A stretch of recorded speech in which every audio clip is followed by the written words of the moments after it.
if that we really implement that guidance, China will make another big progress to move forward to the national renovation. And also, we must see the real challenge.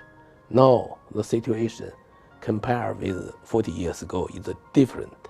I mean, geopolitical tension, and also some countries have very strong nationalism against economic globalization. That's why China insists on the direction of reform and the opening up policy is so important.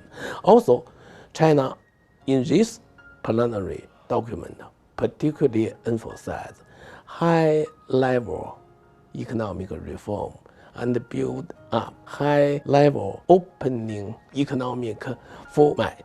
That means our opening up policy will go high from that traditional trade open.